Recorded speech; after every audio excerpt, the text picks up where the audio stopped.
The United States is the birthplace of semiconductors and has mastered many advanced semiconductor technologies. Even though the U.S. chip manufacturing industry has flowed out, the United States still has strong capabilities in chip design and other fields. The United States also has considerable influence in the global chip industry chain. However, the United States has used this influence to join forces with its allies to pursue and block China's chip industry. It can be said that it has completely destroyed the global chip ecosystem. Even TSMC founder Zhang Zhongmo said, "Chip globalization is dead." This behavior of the United States is naturally self-destruction. As the People's Daily said, the United States is digging its own foundation. The United States has repeatedly targeted China in the chip field, not only restricting chip shipments but also restricting advanced equipment from entering the Chinese market. The United States has also included a large number of Chinese entities in the entity list. It can be said that the United States is doing everything possible to suppress China's chip industry. There is no doubt that the more the United States is worried about something, the more it will suppress it and prevent it from developing. Just as the United States is worried about the rapid development of Chinese chips, it has to modify the chip rules and introduce the chip bill. It is precisely because the United States is worried about China and Russia jointly developing chips that the United States wants to prevent China and Russia from cooperating in chip production. In fact, the United States began to suppress the chip industries of China and Russia a long time ago. The United States has included 1,200 Chinese entities such as Huawei and ZTE in the entity list, which includes not only enterprises, but also universities, research institutes, scientific research institutes, etc. The United States also restricts the entry of advanced chips, equipment, and technology into mainland China. Micron, Russia's largest chip company, was also suppressed, sanctioned, and cut off by the United States. Its chip imports plummeted by more than 70%. U.S. Commerce Secretary Raimondo even stated that all Russian chips on the battlefield should be turned into old chips taken out of dishwashers, refrigerators, and other equipment. This statement undoubtedly shows the attitude of the United States, which not only restricts Russia's import of chips, but also prevents Russia from developing its own chips or preventing Russia from obtaining chips in any way. From this point of view, it is not surprising that the United States is doing everything possible to prevent China and Russia from cooperating in chip production.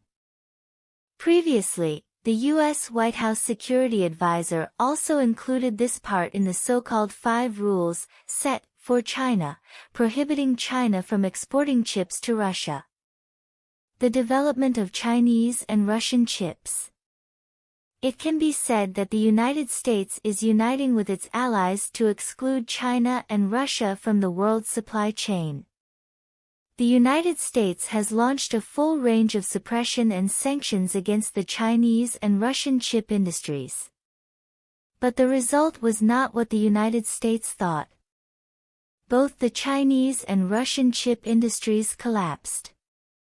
In fact, under the pressure of the United States, Chinese and Russian chips have also made good progress.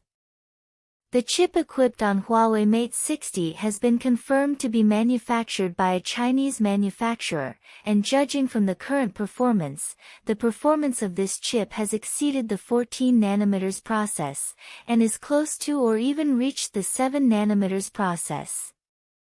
There is no doubt that Chinese manufacturers already have the ability to mass-produce advanced chips on a large scale.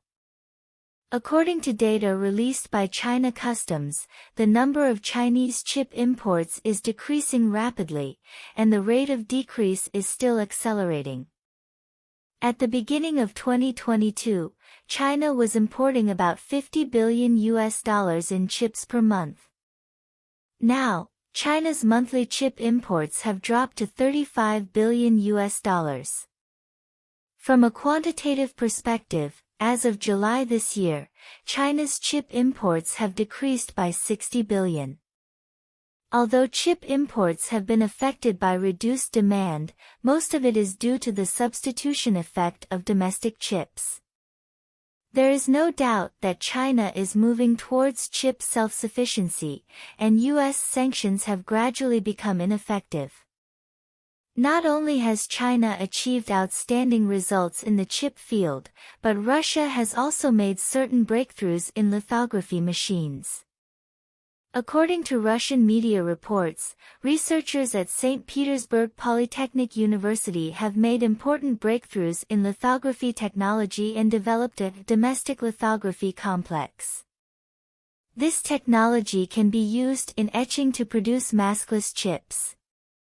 Judging from the news released by St. Petersburg Polytechnic University in Russia, this technology can obtain images on the substrate, getting rid of the dependence of traditional semiconductor technology on masks, and has a significant reduction in production time and cost. The United States issued a warning banning cooperation between China and Russia. Ever since China and Russia have intended to cooperate in the chip field and jointly develop advanced technologies, the United States has become anxious. The American media even issued a warning: if you dare to export chips to Russia, you will not be able to use American software and wait for the suspension of production. The threat from the United States is actually meaningless. China and Russia are reasonable and have nothing to do with the United States. The United States' use of various reasons to restrict Sino-Russian cooperation is not recognized. As for the warnings issued by the U.S. media, they cannot change China's thinking at all. In terms of operating systems, Huawei launched Hongmeng. In terms of databases, GaussDB database has also begun to replace Oracle. The EDA software developed by Huawei and its friends has also reached the 14 nanometers process, which is enough to meet the needs of most domestic situations. It can be said that Huawei and Chinese technology companies are gradually overcoming the United States' technical barriers to software and systems, and the United States no longer has many cards that it can use to sanction China. China can overcome all difficulties. The bargaining chips that the United States can use to blackmail China are gradually decreasing. China is moving towards a full system technology.